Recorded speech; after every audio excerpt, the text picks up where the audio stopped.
अस्सलाम वालेकुम, this is Shahbaz Ali and I welcome you all on my YouTube channel Shikar for physics academy. कैसे हैं आप लोग? उम्मीद है आप सब ठीक होंगे। तो जैसे कि आपको पता है, हमारा जो है क्लास मैट्रिक्स है, चैप्टर नंबर 3 जो है वो हमने स्टार्ट किया हुआ है, इलेक्ट्रोमैग्नेटिक वेव्स। और पिछले 2 दिनों में हमने 2 लेक्चर्स जो है वो अपलोड किए हैं। आज तीसरे की बारी है। तो आज का जो लेक्चर है वो क्लास मैट्रिक्स से है, चैप्टर नंबर 3 से। लेक्चर नंबर 3 है characteristics of EM waves. EM का फुल फॉर्म है इलेक्ट्रोमैग्नेटिक वेव्स। तो इलेक्ट्रोमैग्नेटिक वेव्स हमने जो है कल वाले लेक्चर में जो है ब्रीफली डिस्कस किया हुआ है कि इलेक्ट्रोमैग्नेटिक वेव्स क्या होती हैं और वो कैसे प्रोड्यूस होती हैं और उनका जो नेचर क्या होता है, ये सारा कुछ हमने वो डिस्कस किया हुआ है। अगर आपने वो वीडियो नहीं देखी तो हमारी वो वीडियो पहले देखें, उसके बाद ये वीडियो देखिएगा। तो आज के लेक्चर के अंदर हम जो है वो इलेक्ट्रोमैग्नेटिक वेव्स के कुछ जो है कैरेक्टरिस्टिक्स जो है वो जो है डिस्कस करने वाले हैं। तो इलेक्ट्रोमैग्नेटिक वेव्स क्या होती हैं? कुछ ऐसी वेव्स होती हैं जिनको मीडियम की रिक्वायरमेंट नहीं होती फॉर दिस प्रोपेगेशन। मतलब वो जो है ऐसी वेव्स होती हैं जो कि मीडियम के बिना भी जो है वो ट्रेवल कर पाती है। ठीक है।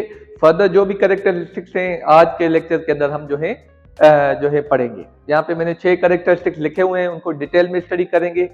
यहाँ पे सबसे पहला जो कैरेक्टरिस्टिक है इलेक्ट्रोमैग्नेटिक वेव का, वो कहता है electromagnetic waves are transverse in nature. Electromagnetic waves जो होती हैं वो उनका जो नेचर होता है वो ट्रांसवर्स होता है। ट्रांसवर्स आपको पता है, वेव मोशन जो होते हैं वो 2 टाइप्स के होते हैं। मतलब वेव जो फ्लो करती है, मतलब मोशन जो होता है वेव का, वो 2 टाइप्स का होता है। या तो वो ट्रांसवर्स होता है या तो लॉन्गिट्यूडनल होता है। ट्रांसवर्स नेचर वो होता है जब वेव की प्रोपेगेशन एंड पार्टिकल्स की वाइब्रेशन दोनों परपेंडिकुलर हो। ऐसे किस्म के नेचर को हम बोलते हैं ट्रांसवर्स नेचर। और इलेक्ट्रोमैग्नेटिक वेव्स जो है वो हमेशा जो है वो ट्रांसवर्स नेचर जो है वो रखती है। ठीक है। ये हमने पिछले जो पहला लेक्चर है जनरल वेव प्रॉपर्टीज, पहला चैप्टर जो है उसमें ब्रीफली डिस्कस किया हुआ है। तो यहाँ पे हमें ये पता चला कि इलेक्ट्रोमैग्नेटिक वेव्स जो होती हैं वो ट्रांसवर्स नेचर की होती है। मतलब उनकी जो वेव प्रोपेगेशन होती है और जो पार्टिकल मूवमेंट होती है वो दोनों परपेंडिकुलर होती है। उसको हम बोलते हैं ट्रांसवर्स नेचर। फर्दर क्या कहता है? They are composed of varying electric and magnetic field that oscillate perpendicularly. वो प्रोड्यूस कैसे होती हैं? जैसे मैकेनिकल वेव्स या लॉन्गिट्यूडनल जो होता है वो उसमें जो है वाइब्रेट कौन करता है? मॉलिक्यूल्स करते हैं ना। वैसे ही इलेक्ट्रोमैग्नेटिक वेव्स में जो है मैग्नेटिक फील्ड और इलेक्ट्रिक फील्ड जो है ऑसिलेट करती है। मैंने आपको कल भी बताया था, मैग्नेटिक और इलेक्ट्रिक फील्ड दोनों परपेंडिकुलर होती है। मतलब वेरिंग इलेक्ट्रिक फील्ड प्रोड्यूस करती है वेरिंग मैग्नेटिक फील्ड को, फिर वेरिंग मैग्नेटिक फील्ड प्रोड्यूस करती है वेरिंग इलेक्ट्रिक फील्ड को। ऐसे ही करके करके वो जो है एनर्जी ट्रेवल करती है। तो ये कल वाला लेक्चर है, इसमें जो है ब्रीफली हमने डिस्कस किया हुआ है, वो लेक्चर आप जरूर देखें। तो यहाँ पे आपको ये पता चला, एक तो उसका जो वेव इलेक्ट्रोमैग्नेटिक वेव का जो नेचर होता है वो ट्रांसवर्स नेचर होता है। दूसरी चीज हमें ये पता चली कि वो कैसे प्रोड्यूस होता है। वो ऐसे प्रोड्यूस होता है कि उसमें जो इलेक्ट्रिक फील्ड और मैग्नेटिक फील्ड वेरिंग जनरेट होती है, जिसकी वजह से वो जो है वेव ट्रेवल करती है। ठीक है। चलें दूसरा जो कैरेक्टरिस्टिक है उसको डिस्कस करते हैं। यहाँ पे लिखा हुआ है it can not carry electric charge और चार्ज। अब आपको पता है कि कोई भी वेव जो है वो मैटर ट्रेवल नहीं कर पाती, सिर्फ एनर्जी ट्रेवल करती है। और चार्ज जो है वो मैटर है।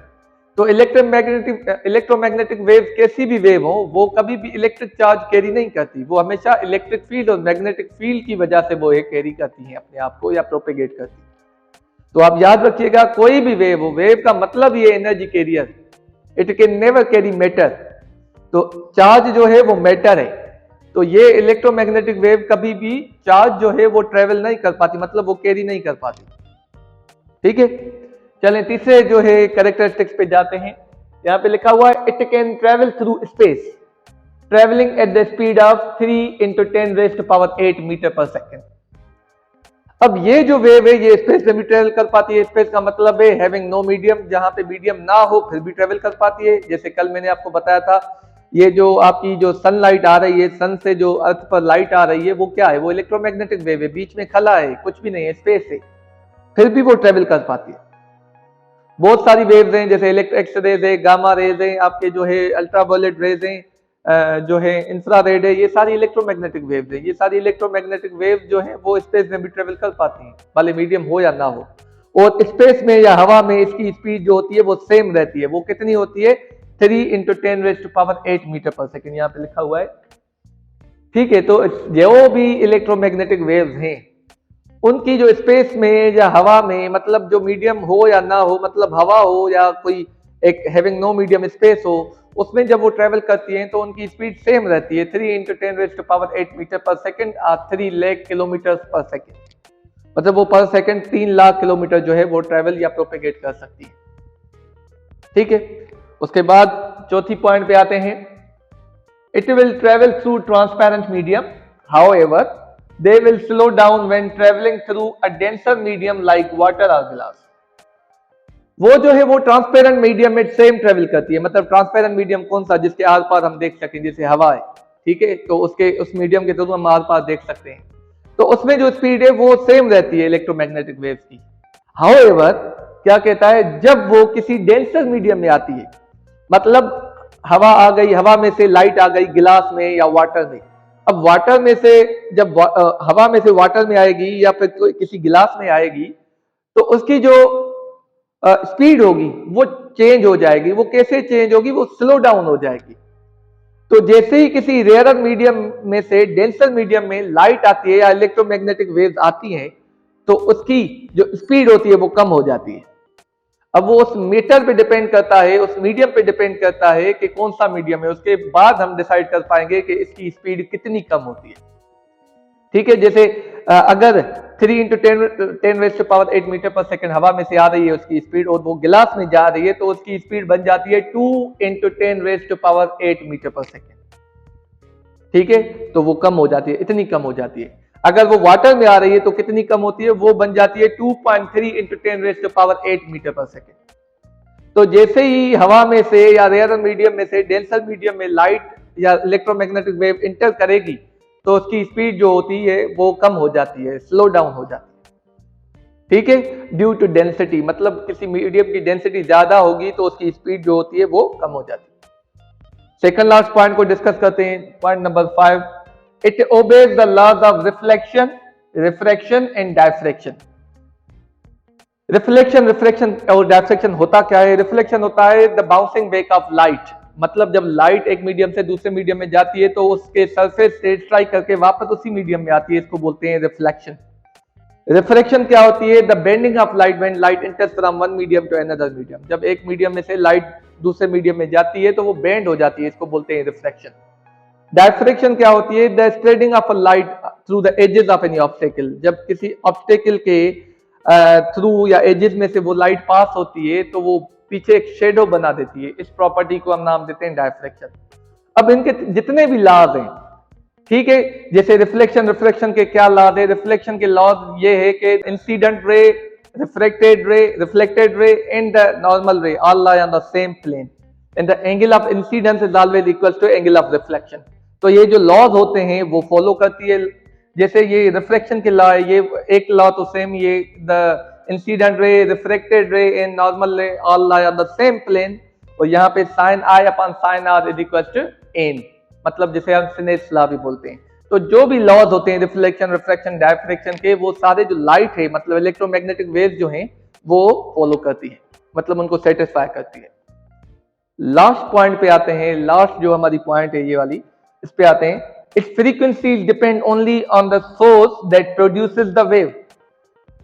अब इसकी जो फ्रीक्वेंसी होती है इलेक्ट्रोमैग्नेटिक वेव्स की, वो सेम नहीं होती, वो उस पे डिपेंड करती है, उस सोर्स पे डिपेंड करती है जो उस वेव को प्रोड्यूस करता है।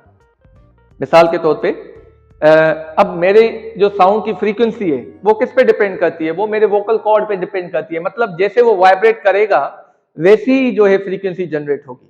तो इलेक्ट्रोमैग्नेटिक वेव्स भी जो होती है वो एक ही सोर्स से जनरेट नहीं होती। कोई वेव किससे जनरेट होती है? जैसे एक्सरे मशीन से जनरेट होती है, जैसे आपकी जो है लाइट है वो मल्टीपल सोर्सेज से जो है जनरेट होती है, सन से आ रही है, और भी बहुत सारे सोर्सेज हैं, ठीक है, और जो है आपकी gamma ray, radio active element से जनरेट होती है, और भी बहुत सारे सोर्सेज हैं। तो जो सोर्सेज उनको जनरेट करते हैं, प्रोड्यूस करते हैं, उनकी फ्रीक्वेंसी उन पे डिपेंड करती है कि उनकी फ्रीक्वेंसी क्या बनेगी, ठीक है। तो उनकी फ्रीक्वेंसी मतलब हर इलेक्ट्रोमैग्नेटिक वेव की फ्रीक्वेंसी जो होती है वो अलग होती है, ठीक है, वो डिपेंड करती है उसके सोर्स पे जो कि उसको प्रोड्यूस करता है, बट उसकी स्पीड तो सेम ही रहती है। मैंने आपको बताया हवा में और स्पेस में उसकी स्पीड सेम ही रहती है। सेकंड पार्ट डिस्कस करते हैं इसका, कि इसका सेकंड पार्ट क्या कहता है। Thus frequency do not change when it travel from one medium to another medium like was air to glass।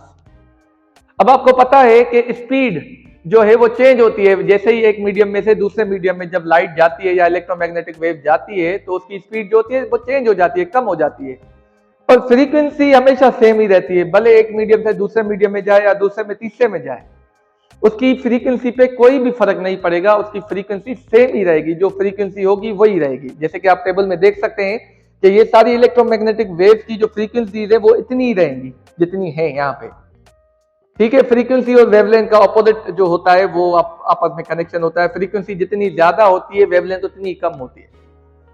तो यहाँ पे हमें ये पता चला कि जैसे फ्रीक्वेंसी जो है वो सोर्स पे डिपेंड करती है और फ्रीक्वेंसी जो होती है वो कभी भी चेंज नहीं होती, भले एक मीडियम में से दूसरे मीडियम में लाइट या इलेक्ट्रोमैग्नेटिक वेव जाए, पर उनकी जो फ्रीक्वेंसी होगी वो सेम ही रहेगी, चेंज नहीं होगी। तो ये सारे जो कैरेक्टरिस्टिक्स थे जो कि आज डिस्कस करने थे, उम्मीद है ये सारे कैरेक्टरिस्टिक्स आपको जो है समझ में आए होंगे। बिफोर लीविंग दिस वीडियो, जैसे कि हम हमेशा अपनी वीडियो में जो है इन द एंड टॉपिक के रिलेटेड क्वेश्चंस देते हैं, सिमिलरली आज भी वो आपको क्वेश्चन देंगे। In the end of the video आप वो क्वेश्चन देखेंगे और सॉल्व करें और कमेंट सेक्शन में हमें उनके जवाब दें। उम्मीद है ये आज का लेक्चर जो है वो आपको मजेदार तो लगा होगा और आपको समझ में भी आया होगा। इंशाल्लाह विल कंटिन्यू दिस सर्विस और जो है इंशाल्लाह will meet you in the next lecture. Thank you very much.